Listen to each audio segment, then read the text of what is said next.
And we've got closed captioning. Thank you very much. Okay, so just as a starting point, thank you guys all for joining our Women Who Code Salt Lake City group today as we talk about developing and designing for accessible applications. I'm Cece Horton. I am the director for the Salt Lake City Network, and I've been working in this network for about the last year as the director, but I've been part of the network for closer to 4 years. So I took it over just a little bit after COVID started, and we've just barely started doing in-person events, but the majority of our events are virtual, which makes it pretty awesome. I would actually love for you guys to chime in what time zone you're calling from to see how many different time zones we have represented in our group. I think our top, we maxed out at 11 different time zones for one of our events. Awesome, Stephanie, thank you. Yeah, we had 11 different time zones. We have people calling in from all over the world. So it's pretty exciting to do the virtual events, and it gives a lot of opportunity for people who maybe couldn't. And of course, it gives us opportunities to have people, very talented professionals in the industry like Stephanie, come in and join us, Zoom in from on the other side of the world. And you know, like I said, enjoy the expertise from people from all over the place. So with that being said, my background, I've been in software engineering for about 5 years, and I currently work for, as I mentioned already, a men's wedding ring company called Lashbrook. I also just started as a CTO for a company called Pre-iShare, which is an investing company. So that's pretty exciting stuff. I am super excited to do the work I do and find that getting into some of the AI development work has been really exciting as well. And I'm continuing to learn and grow and become a better technologist every day. And I find that sometimes just saying those words inside of our groups is really encouraging, because it's good for all of us to look at ourselves as technologists and think forward as far as how do you want to what do you want to do inside of your technology career? What kinds of things do you want to study and get better at? And long-term, what kinds of impact do you want to make? Anyway, with that being said, I am really excited to introduce Stephanie. So Stéphanie Walter, she's calling in from Luxembourg. I found her on LinkedIn several months ago, and she continually posts intriguing, relevant, very interesting content about accessibility, about biases, about design techniques. And she's very intriguing to me. And I thought, if only we could, I was like, she would be one of those really, really amazing presenters. I wonder if she would even say yes. And so I reached out to Stephanie. Of course, she said, I will come and talk with your group. And I'm super excited to have her. Stephanie's got many, many years of expertise in research and UX design. And she does presentations similar to this around the world on a regular basis. She's always looking for ways to bring more education around this topic and bring new tools and techniques to designers who are in the space. So combined with some development that I'll be going through after Stephanie's initial presentation and Stephanie's presentation, our goal today is to help you walk away with some tips and techniques on how to design accessible web applications and how to get started with developing for web applications to accommodate a bigger global audience. So without any more chattering from me, I'm going to go ahead and turn the time over to Stephanie. So welcome so much, Stephanie. I was muted, so hey, thanks for having me. And thanks for the very cool introduction also. So yay, today we will talk about designing and accessibility website but also native application, and we will kind of enter the topic through the lens of how do you communicate accessible decision through design guidelines. So this talk started by kind of a sad thing that I'm still seeing today, which is a lot of sites are not designed or developed with accessibility needs in mind. And as a designer, a lot of us still think that accessibility is the job of the development team. So on a lot of projects, you end up with accessibility being an afterthought. You have companies who launch inaccessible projects, and then the teams get asked to fix the accessibility issue later at the end of the project. A little bit like this picture of my broken glass. My question is then, why would you want to fix something later when you could design it and build it the right way to start with? So for me, we need to bring accessibility awareness earlier in the project. And usually in tech project, what starts earlier is a specification phase and design phase. So what we could do as designers is we could use documentation, so the way we document our mockups, to help include accessibility needs earlier in the project we work on. First question is usually how and where can I document accessibility and interactions? So here it's very about my personal experience. The idea is to give you kind of some examples and then for you to adapt depending on your project, on your team. So for me, I document a lot of things as a designer using annotations directly on my mockups. It looks something like that. So on the left of my screen, I have annotations at component level. So this is the way one filter is supposed to work. And on top of the design, I have little step-by-step for the filter. And on top of it, I have little arrows, I have text, I have icons to explain to the dev team how it's supposed to work. On the right of my screen, you have an example of basically my Sketch templates. So I'm using Sketch, for those who are not familiar with, it's a design tool. And in there, you can have components that you can reuse. So usually for annotation, what I have a set of components, and then I can just reuse them, which means I drag and drop them wherever I need. So this makes me kind of gain a lot of time. One thing is my annotations are purple, like shiny purple and yellow. This is on purpose. It's two colors that are not used in the visual identity for these products.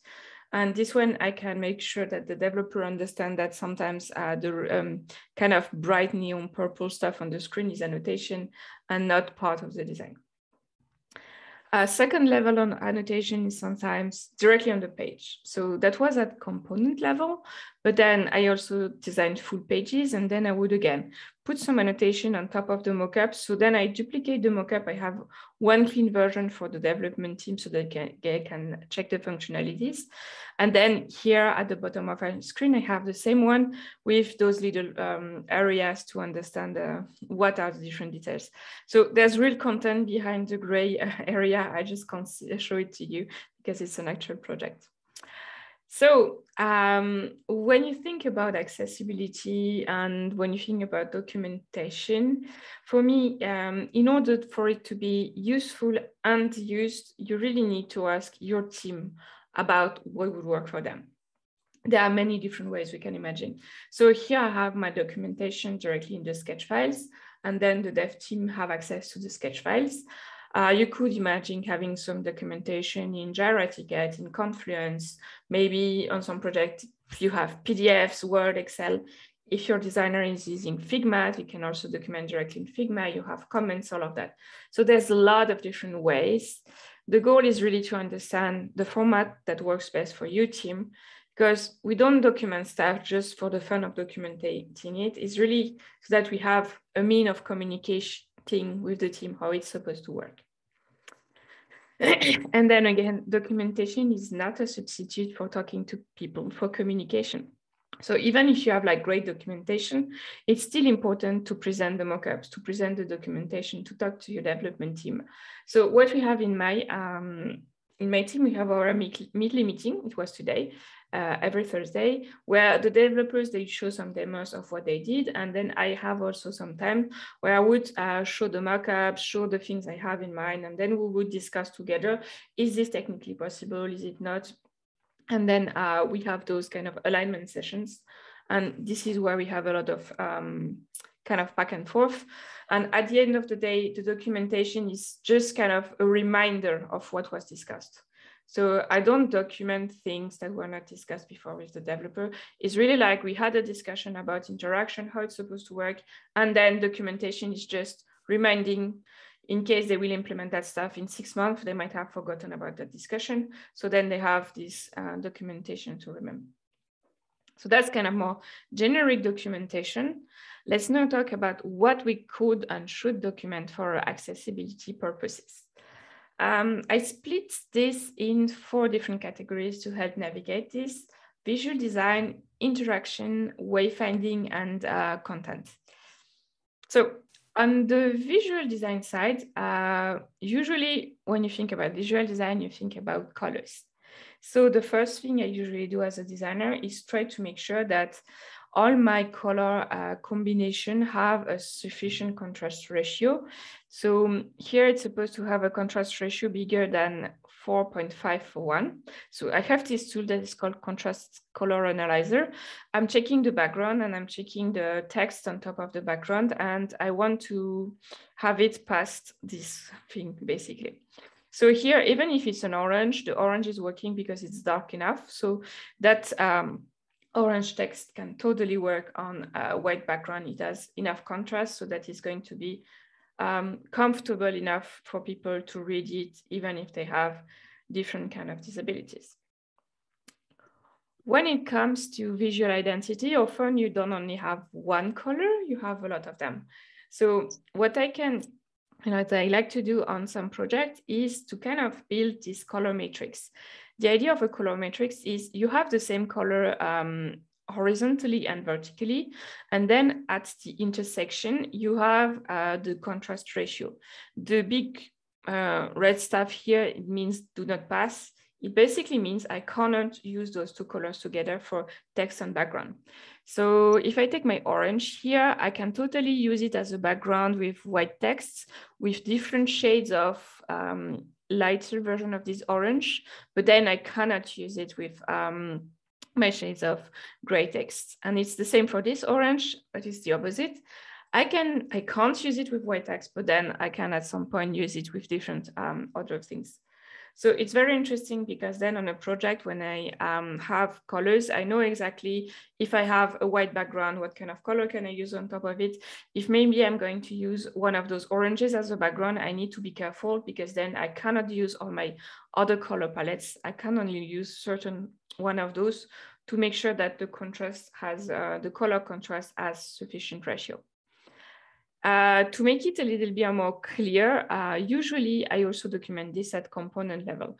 When I know that I'm going to have some color combination, for instance, for statuses, I'm going to explain what can we combine. So we have success here and warning. For the success in our palette, we have 4 shades for every one of them. We have the dark one, the main one, the light one, and one weird one that is called contrast text that is absolutely not contrasted, but that's the naming convention for Material UI.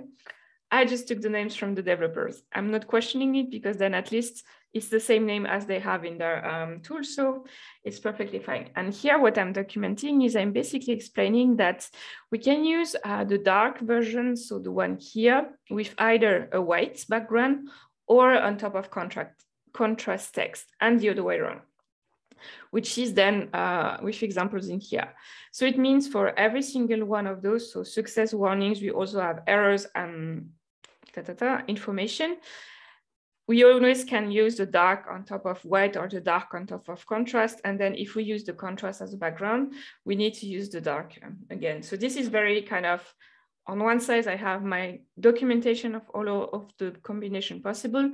And then here, inside the components, I'm really documenting what can we use together for this type of documents. And then I'm talking about contrast ratio. I talked about 4.5. If at the end you have a question about that, I can explain a little bit deeper, but it's basically the case where not all designers are familiar with what does it mean to be AA, AAA compliant, what does a large text mean, what does a small text mean, all of that. So if you're going to document accessibility with contrast ratio and stuff, I would say have a place of reference where designers can have articles on the topic, or like usually you explain to them, but in case they need a kind of re-explanation, So Gary Reed, she has this very good article, which is called WCAG for Designer, where she took the WCAG guidelines and she explains them in kind of more, let's say, friendly way, because WCAG is sometimes a little bit complicated to read. And she explains on the concept of AA, AAA, contrast ratio, all of that. And again, you will have access to the slides, and there's a link to everything I'm showing to you today. Then when it comes to visual, another thing with accessibility is users should be able to enlarge the text to 20% without hiding elements or functionalities. Which means that as a designer, what I can do, I can kind of duplicate some of my mockup and I can test what it would look like, how it would feel if I enlarged the text. So here it's quite easy because it's mostly kind of a linear page. The only tricky thing I have is if I enlarged preparation on my cooking recipe site.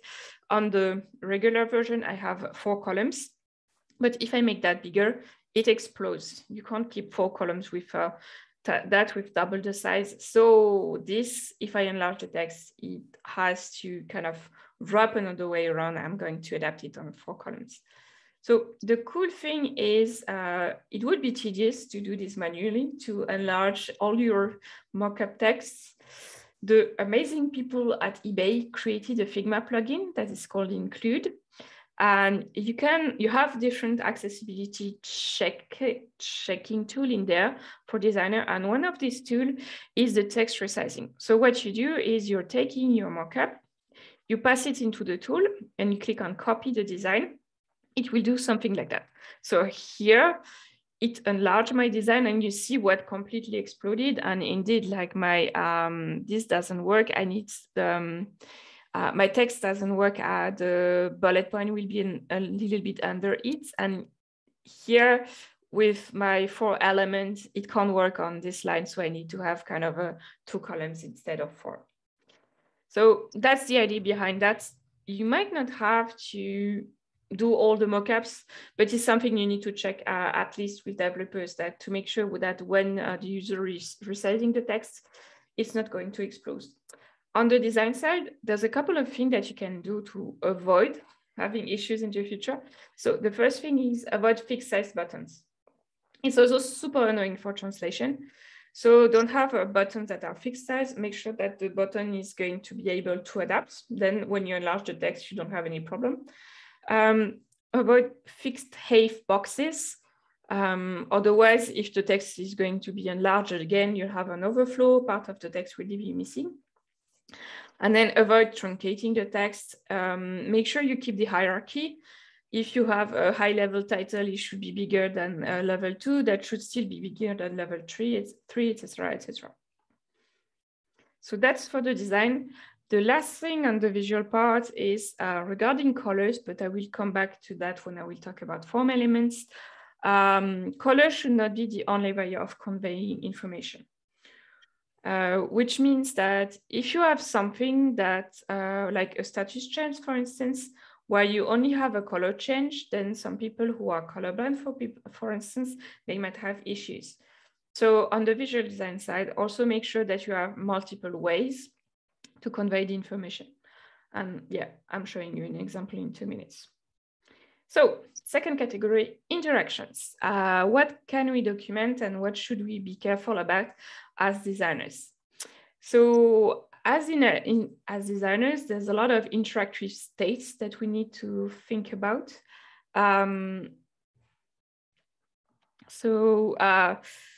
When we have buttons or links, for instance, you have the default state, but you also need the hover state. What happens when someone hovers it with a mouse? You have the focus state. So the focus state is when someone is going to use keyboard navigation to navigate across your website. Then the focus will go from one interactive element to another one. So this applies to buttons, to links, and to any interactive elements. So the focus state is important because if you don't have a proper focus state that is visible enough, people who navigate using keyboard navigation, they don't know where they are on your website. So focus state is something you need to think about. active is when you press or when you click, and then disabled, this is not that much for accessibility, but it can be interesting to document it as well. When it comes to links, one thing is when you have complex links, so a link that is composed of multiple elements, like I have here on my screen, I have a little box, and inside this box, we have multiple things that at work we call it items, and the item is composed of an icon, 2 lines of text, and then a little arrow on the right. So this is a complex link. And here what I'm documenting is the fact that the link is on the whole element. So this way developer know that where do we click?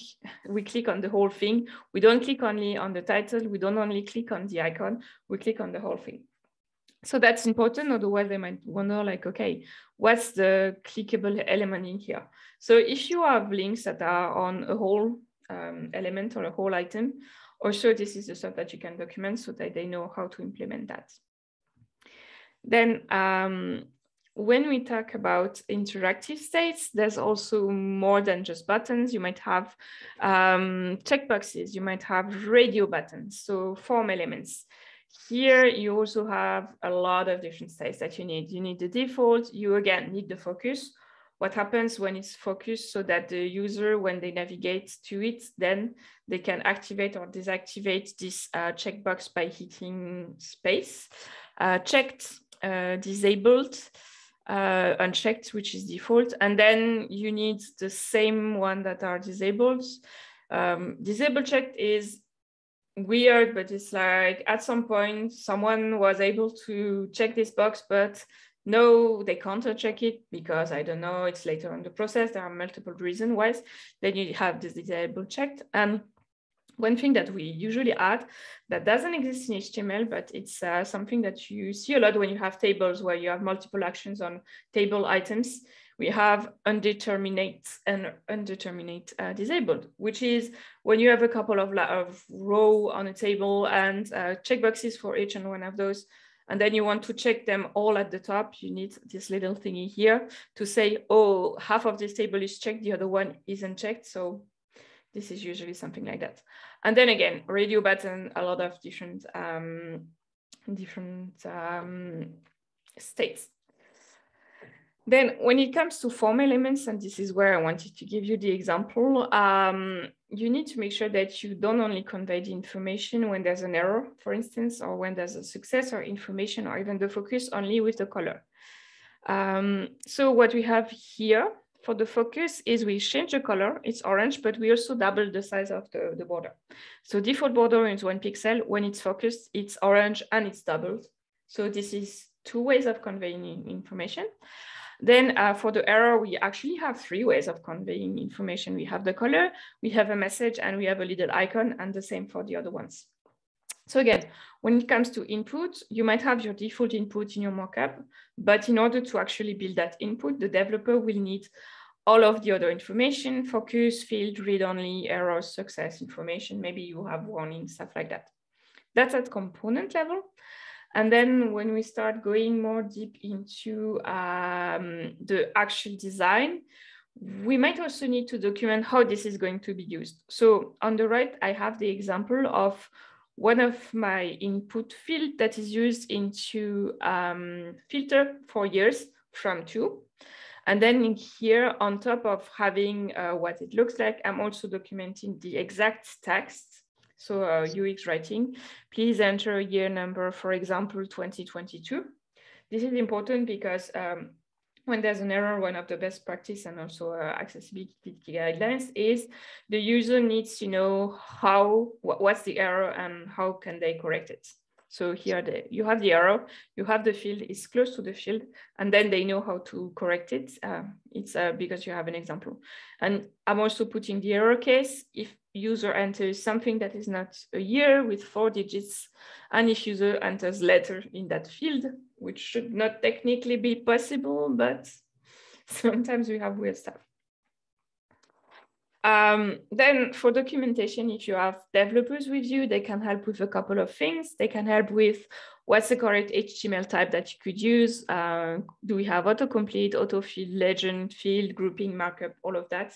So this is kind of beyond design documentation. It's more like starting to document the code part.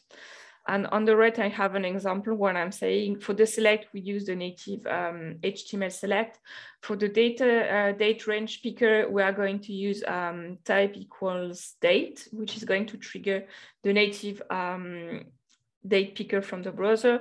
For the filter with the search, we're using type equals search, which is going to get us the little the cross, so that you can remove your whole input with one single action, etc., etc. So this goes a little bit beyond designer documentation, but since I'm pretty confident with HTML and at least input types, I can already document that. Then for complex components with a lot of interaction, what I usually try to build is interaction flows. So it documents how this component should work, where there are kind of different interaction. Let's start with mouse interaction. So on my screen, I have a drop-down that is going to be filter component. So the user, I'm basically documenting step by step how the user will interact with that. So the user, they will click on the trigger, which is the status here. Then they can, for this, they open the filter. They can hover some of the elements. When they hover, I have a color change. They can check them. They can check multiple. Also, once they checked one, the buttons became available. Before that, they're not. And then what happens when they click on apply, then we close the stuff, and this we have how many filters were applied between parentheses next to the name of the filter. And by doing that, basically the developer know exactly how they're supposed to build that and how it's supposed to work for mouse interaction. For accessibility, then I'm also documenting how is it supposed to work with keyboard navigation, because we need to make sure that our user are able to use all our super complex components, even if they want to interact only with the keyboard or if they have to. So here I'm duplicating my interactive flow, and I'm explaining how do you open and navigate through all of this, and how do you select and select things using your keyboard navigation. So you open it by either pressing space or enter, and then the focus goes on the first one. User can press up and down in order to focus the different ones, and then they press space in order to actually check the box. They press again space to uncheck it, and etc., etc. So this is usually kind of a lot of work for the components. But the good news is those components are going to be reused. So here is one filter component. In my interface today, I think we use this filter component at least 20 times. So the very interesting idea here is if I'm doing the work of documenting on my side, and then on the developer side, building this component as a reusable, accessible component, wherever they're going to use this one, it should be accessible, at least for the keyboard navigation, because we already defined how it's going to work. And then whether it's status, countries, or any other filter that we have, it's going to work perfectly fine. So another thing you need to understand, this is more for people who navigate using touch devices, is you need to provide alternatives for complex gesture. It's an accessibility criteria. It's also usability best practice. So a complex gesture is a gesture, for instance, where you need to have more than one finger. So pinch is a complex gesture, for example, if you need to have multiple fingers, stuff like that. A swipe right is a complex gesture because you need to swipe following a specific path. So scrolling is not a complex gesture because you can scroll in diagonal on the screen, it will work. But if the user has to swipe following a certain direction, then it's considered as a complex gesture. So as an example, in Gmail, you have a complex gesture with a hidden feature, which is if you swipe right or left. No, here it's left. If you swipe from right to left on an email, it's going to archive it. So for this, we actually need to provide alternative ways. So in Gmail, you have two alternative ways to do that with a simple action. The first one is you can long press on any of the email, and then it will open the little bar at the top. So it will show the toolbar, and then you can press a second time to archive it. And another way of doing it is to open the email and to archive. So when we say we need an alternative, it can be an alternative that will require more gesture, as long as it's simple gesture. It's the same idea, for instance, if you have on an e-commerce website, you have an image gallery and you say the people can pinch into the image to zoom in. To make this accessible, you need another way. So you will need maybe some little plus minus button somewhere so that someone can just tap, which is a single gesture, in order to enlarge or making smaller. Then another thing is don't block orientation change. This is especially very specific to mobile and responsive site. You have people who will have their mobile fixed on a wheelchair, for instance. So they will choose one orientation and they can't change it. So don't force at some point orientation change, but also support both. Make sure that your website is designed and work for both portrait and landscape mode. And then for interaction, if you have the help of developer and accessibility expert, there's a couple of extra things that you can use to make sure that the things are more accessible. You have ARIA roles, states, and properties. I won't go into detail with that, but it's more like if you are going to develop custom components, you will need some area to make sure that they are accessible. If you're using native HTML, usually it's supposed to be accessible by default, even if some stuff are a little bit weird, but it's supposed to be. Then next section is about wayfinding. So wayfinding is documentation of the things that will help people find their way in the page, in the interface, in the native application. So navigation and more, but navigation not just with a mouse or a keyboard, but also with a screen reader. So let's start at page very, very super high level. In your page, you need a page title that is unique for each page and that is going to describe exactly what people can expect on that page. So the page title is the stuff that you see in the browser tab at the top. You usually see the beginning of your page title. Someone with a screen reader, the first thing they will hear for that page is your page title. So it's very important that it's precise and that you tell them exactly what they can expect. Also that it's short. It's like the goal is not to kind of put the whole page in the title. This is a little bit complicated to document in design file. For us, we document that in Jira. So we have a table where we have all of our page title. So here we have, how do you say that? It's a web app. So we don't have precisely page like a blog where every single page title will be unique, but here it's going to be unique because it's going to be generated based on some numbers. So we have operation, we have contract, they have numbers. So for every single one of them, we have very specific page title based on the different pages that we have. So here in the page title, we put the format rather than the actual title. If you're working with someone who does SEO, they will for sure be super happy to help with the page title. Then the second thing that we can design and think about as designers is the skip links. So when you navigate on a website, you might not see the skip links because they're often hidden by default, but the skip links, there are links that let the screen reader user skip directly to the main content of the page. So it's a hidden link, and what it will do is if the user, screen reader user clicks on it with the screen reader, then they can bypass your navigation and go to the main area of the page. So here in my example, I have my skip links that say skip to content, and I'm showing where it's supposed to go. It's supposed to go to the main area of my cooking recipe website, which is the main part of the cooking recipe.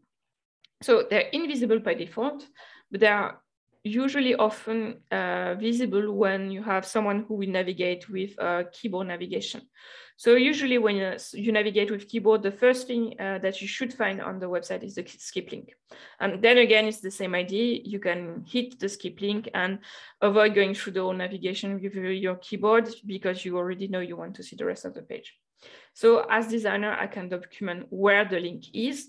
Often in left to right languages, we will put it on the corner right. What it will look like when it's focused. So again, it's hidden by default. This is why it's on top of my logo. And then when the user uses the tab key, it will show. So what does it look like? It's orange. It looks like most of my button. And then where does it send my user? Another thing you could document maybe with the help of developer and accessibility expert is the landmarks. So on a page, you'll have different areas. When you see the page, you can quickly understand the structure of the page because you can see it. You can see you have a banner at the top. You can see you have a main you may have a main area in the middle here. So this is an example with the landmark website. And then I have site content on the right, and then I have navigation on the left. For someone who doesn't see the page, what they can have is those area landmarks, which will be announced by the screen reader. So what will happen is they will arrive on the page and they can use part of the screen reader to tell it to announce all of those areas, and then they can make a mental model of what's on the page, like anyone else, based on your landmarks. So this is very interesting because then they can get a sense of structure. And again, it's not very complicated here to document that because there's not that many landmarks. There's kind of a very limited number of those. So here I have the example, it's a little bit this inception, but it's the ARIA landmark page that is showing its own ARIA landmarks. And then if you're documenting this as a designer, you can put little boxes on top of the different area to help your developer team understand the landmarks. Here, I would say this is kind of debatable whether it's the designer's job or the developer to document this. I would say you could discuss with developers and accessibility experts and then document it. Then another important thing is once the user is inside your page, you need proper heading like H1, H2, H3, so H4, H5, H6. We have all of those headings in HTML. Two things. The first one is, this is more for code, but you should not skip a heading. So you should not put a H1, and then if you want a super small one, a H4 next to it. If you have an H1, the next one that should come is either another H1 or a H2. So this happens a lot when you have people who use WordPress sites and stuff like that, where they want a visual heading, they will mess up the hierarchy, and this will completely mess up the hierarchy for screen readers. So be careful about that. If you want to have a visual change, have it in CSS.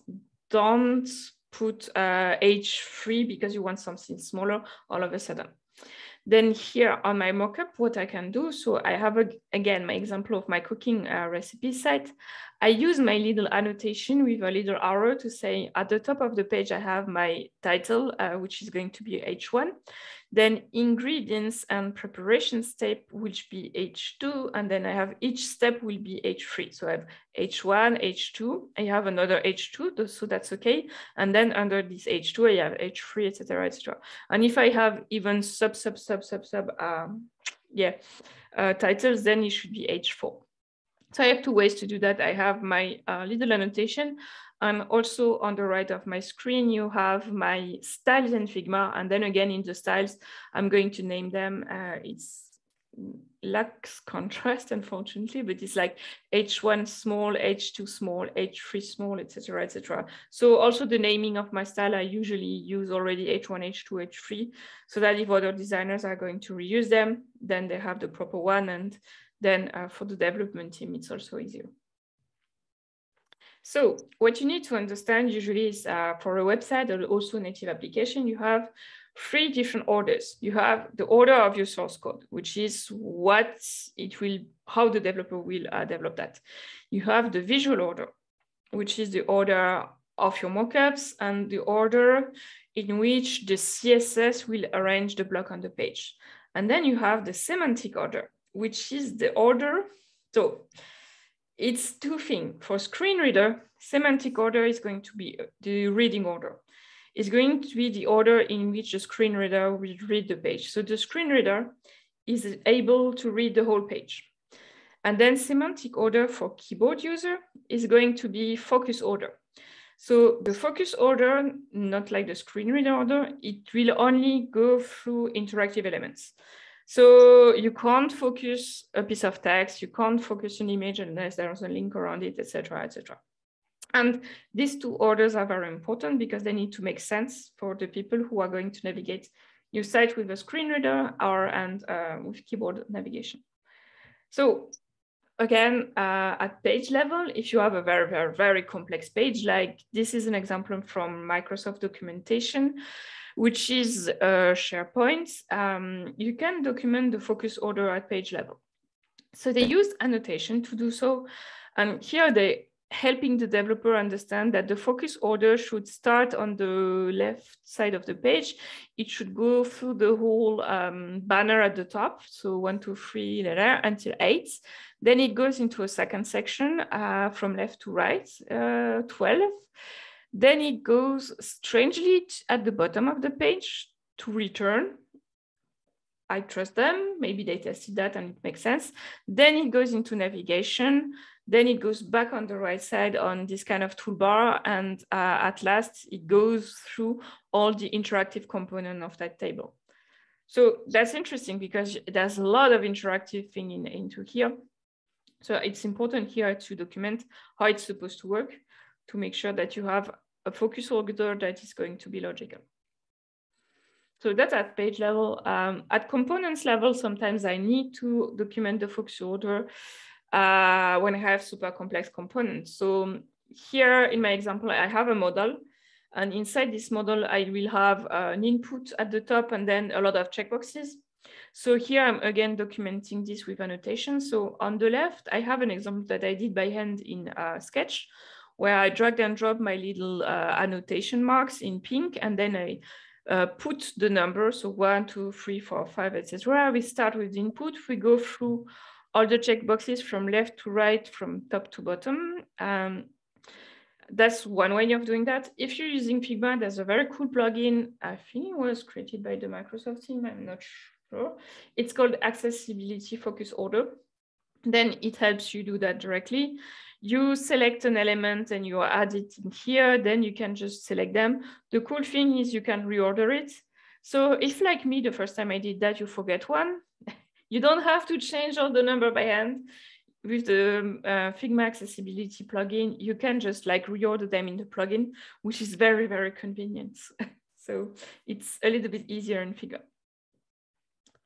To give you an example of focus order and reading order on the same components. So on my screen, I have a card, material UI card. It's composed of some icons at the top, a big image of pizza in the middle, a title, and a summary. For the focus order, I will have a focus around it, then inside the little elements. For the reading order, what I want is I want the title of the card to be read first. Visually, what happens if I look at the card, the first thing I might see is the picture, but then my eye is going to be drawn by the title because it's the bigger one. So here, the most important information for someone who will navigate this with a screen reader, it's not going to be the little icons at the top. It's not going to be the image. It's really going to be the title. So the reading order should be title, summary. Then we can read the image. And then only then do we read the little icon. Also, it makes sense to read the icon at the end because those icons are bookmark, share, and more. You're not going to hit the bookmark or share if you don't know what the card is about. So you actually need to have the title and the description read in order to decide if you want to bookmark or share. So most of the time you want the order, the visual order to be the same as the announced order. This should be an exception. This is very, very specific. Like this is a kind of a super condensed card design, but I would say 80% of the time, the reading order is going to be the same as your HTML order, which is going to be the same as your design from top to bottom. This is a very specific case with a very specific little card, but it was to show you a little bit why and how sometimes you might want to change some things. Then another thing is sometimes screen reader, we might need a little bit of extra information. So in my example of my cooking recipe site, I have some little stars at the top and how many people voted. So it's the review component. If I see that, I kind of understand that, okay, this has 4 out of 5 stars. I can see that. Someone who doesn't see it will need this information to be conveyed. So here, what you want to convey, you don't want to convey that you have stars. You want to convey the actual information from this. And the information is something around rating, X out of 5 stars. So here you would say rating 4 out of 5 stars. So what you need to imagine with a screen reader is what is the information that is only conveyed visually on my page, and how could we convey this to a screen reader user? So again, most of the time, if you have text, you don't have to do anything specific because the text will be conveyed. But if you have like graphics and things like that, you need to convey it. So last thing is on this section, the flows and documentation. So one thing I sometimes document and also that I give to developers is my user flow as a UX designer and my screen flow. So a user flow is a step-by-step graph with box and arrows that explain how a page is going to work or how someone will navigate through the page of my site. A screen flow on the right is the exact same thing, but I replaced the little boxes by the actual screens. So this is interesting because it helps my developer plan a lot of things. It helps them understand how are we going to navigate through the pages. And for accessibility purpose, it can help if you have transition between pages and you need to have alerts and stuff like that. This needs to be conveyed to the screen reader. So that could be interesting. So because here you see exactly when do you transition. Also, if you have multiple step form with sessions, you want to avoid usually have session. If you can, let the user all the time in the world that they need to fill the form. But if you have a session length, then it can be useful to have this kind of screen flow or user flow to be able to plan those step-by-step forms. Okay, last section is about content. We need to convey our content to the users. How do we do that? Let's talk about images. So for images, if the image has important information, it needs to be announced by the assistive technology. So in my example, I have a cooking recipe site and I have an image of a slice of pizza at the top with some cheese and green olives. Here, in this image, I'm going to put an alternative text so that the screen reader will read something for this image, because the goal is the goal of that image for someone who sees the page is to motivate them to cook it. So I also want to motivate the screen reader users to cook it. So for the image, I need an alternative for that image. Then next to my image, I have 3 buttons. I have share, save, share, and rate. All 3 buttons have a little icon. And here the thing is, I have the text. I have save, share, and rate. So for those images, I don't want the screen reader to announce anything. This is decorative images. This should not be announced because I have the text next to it. Otherwise, what would I have? I would have maybe like save, share, bookmark, or rate. It would be annoying. So since I have the text in plain text here, I do not need to announce anything. So that's the tricky part, is you don't need alternative to fill an alternative text for every single image and icon. but you need to fill it when it's an image or an icon that conveys some meaning. If not, you put the alt text in code, but you leave it empty so that the screen reader doesn't announce anything for it. Here I have another example. In this example, I have two icons, but this time I do not have any text. Here, I actually need the screen reader to announce something. So here what I have one icon is a toggle. You can toggle this from the table to the graph. So the first icon should be read as view graph. The second icon should be read as view table. So that's the big difference. It's like here the meaning is only conveyed by the icon. So I need my screen reader to actually read something.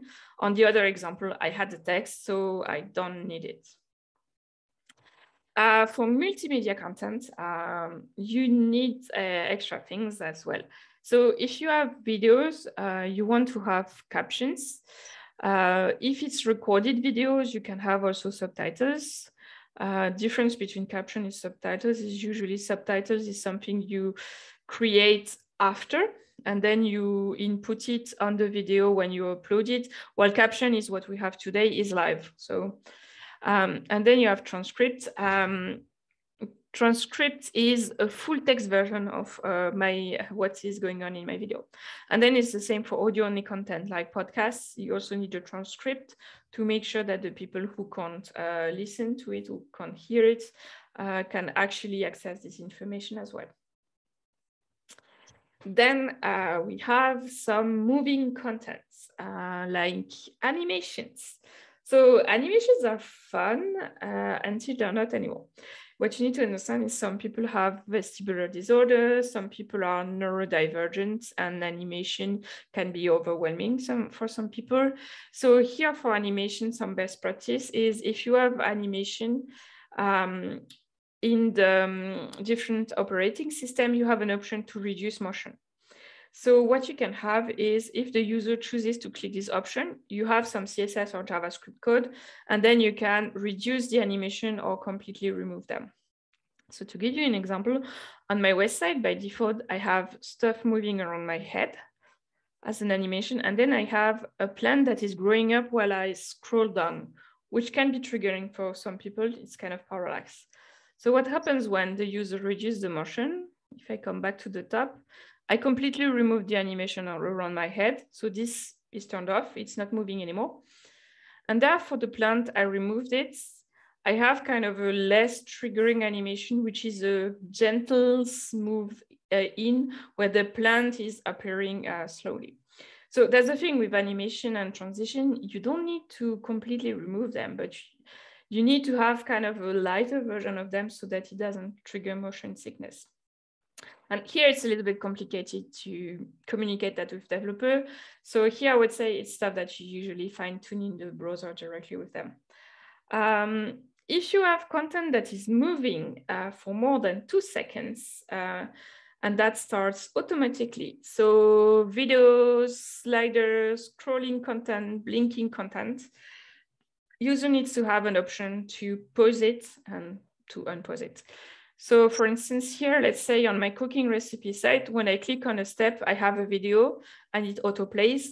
Then I need to have a pause button that is so that the user can pause it. The easiest way is do not autoplay stuff. Do not have things that autoplay like videos and animation and things like that so that people don't need to actually pause it. But if you have moving content that starts automatically and lasts more than 2 seconds, you need something somewhere in your interface so that people can pause it and turn it off. So yeah, that's a lot. The question is usually.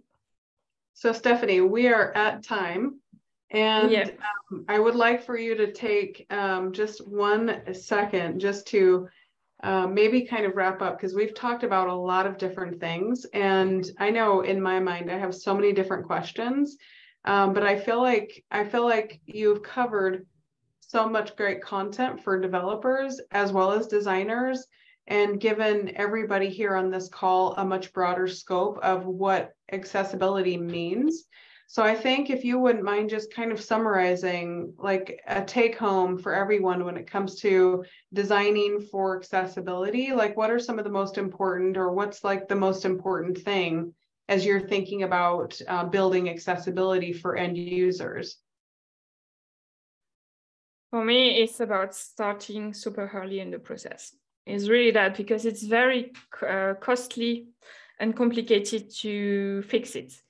If you start at the beginning of the process, then if you bake it in, if you build it from the start, then it's already there. So that's the thing for me, is like start having accessible mockups, make sure that even in the design phase, I don't remember the number, but I think like 60 or 70% of accessibility issue can be prevented already in the design phase.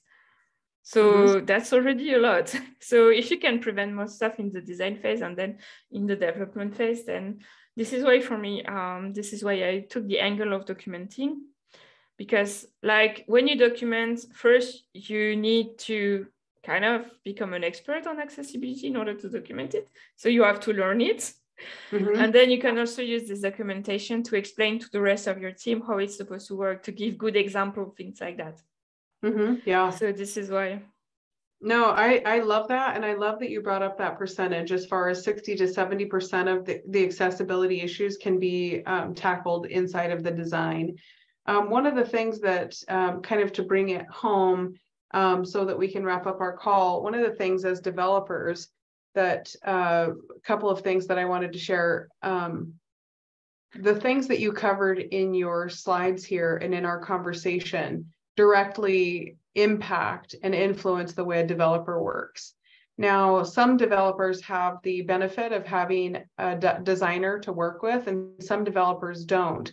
From my perspective, I work with designers, but my designers don't know a thing about accessibility. So I've taken on and become the champion inside of my company to be that accessibility. And I'm not an expert, but the few things that I've learned are some really important things. So for example, you've started going through and talking about screen readers and using the tab button to scroll, to make your way through a website.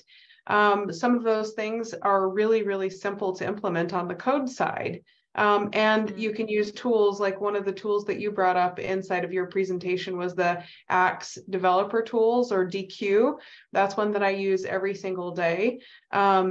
And I shouldn't say every single day. When I'm actually building in the components and doing the testing, I will use that DQ to help me identify the areas. It doesn't do 100% of the work. I still have to go through and manually test, and I'm not really great at any of it. But one of the things to keep in mind from a business use case is, even though you might not be perfect from the design perspective or from the developer perspective, you're making an effort. And when you make that effort to design with accessibility in mind, you have a much broader reach. Your website is, you make it accessible for people who would never have been able to access it before. You position yourself in a way of being friendly for all different types of people with all different kinds of needs. You also make it so, I mean, this is kind of a side effect, but as you're doing, for example, like one of the things you talked about is using semantic HTML tags for navigating with a screen reader or with your tab button. Using those semantic HTML tags and using alternative text inside of your images and your video descriptions, it has a side effect for SEO as well. And the last piece I wanted to bring up is that cost. If you're designing and developing with accessibility in mind to begin with, you're not having to do it twice. So much of the work that I've done to get our products up to speed from an accessibility perspective, I have to go back and revisit some of the things that the developers did, redo a lot of that work because they weren't building for accessibility. The designers weren't designing with accessibility. So me, like I said, being that champion, I go back in and have to do the work again a lot of times. So anyway, I just wanted to kind of recap. And even though we didn't get time to get really into the coding side, I feel like, let's see. I'll address that really quickly. One of the things that I'm very sure about is we could spend a whole nother session just on developing for that. So I'm going to put that on the calendar. You guys who are paying attention to the Women Who Code meetup group, just pay attention for that. We'll add another one on the calendar to be able to take this conversation and really apply it into the code side. And I do have a bunch of stuff ready to go, so it won't be too hard to get ready to get that something on the calendar for that. The question in the chat, Nancy wants to know how she can get access to the presentation. So Stephanie, if you wouldn't mind just sharing that, and I will post it in the meeting. Actually, there's no need for the slide. I turned the whole thing into a big article with there's screenshots of the slides basically in there as well. So perfect. I change the slides quite often and change typo and stuff, but at the bottom of the article also you have all the links to all the tools I mentioned, and it's more accessible to have an article than slides, because let's face it, slides generated in Keynote are a nightmare. And they're not very accessible. prefer having an accessible article about it. Yes, no, that's wonderful. Okay, so I'll make sure to post this inside of the meetup as well. So, and I did post your LinkedIn profile, Stephanie, inside of the chat. And I'm going to just reiterate, one of the things that I have found extremely beneficial as I've been following Stephanie is some of these tips and tools to be able to take us non-experts. We're not experts, and there's so much to learn and so much to implement, that by simply taking some of the small steps, we become experts over time. And just wanted to reaffirm, I really appreciate the content that you share on LinkedIn. Keep sharing it. It's making a difference for me. And I posted your LinkedIn so that the people on this call could go in and find you, and also see some of that content and gain some of that value from you. So I really appreciate your time here today. Thank you so much, Stephanie, for joining us. And we will have another session for the code side. And for now, let's go ahead and wrap up. I really appreciate you. Thank you so much. Anything else from you, Stephanie? No, I'm good. You can follow me on LinkedIn and Twitter. Yeah. No, awesome. Okay, well, thank you so much. We're going to go ahead and wrap up our call now. Everybody have a wonderful rest of your Thursday, whether it's morning, afternoon, or night. I think we got 5 time zones on here today. So appreciate your guys' attention, and we'll see you guys another time on another meetup. So take care, everyone. Thanks. Bye-bye. Bye-bye.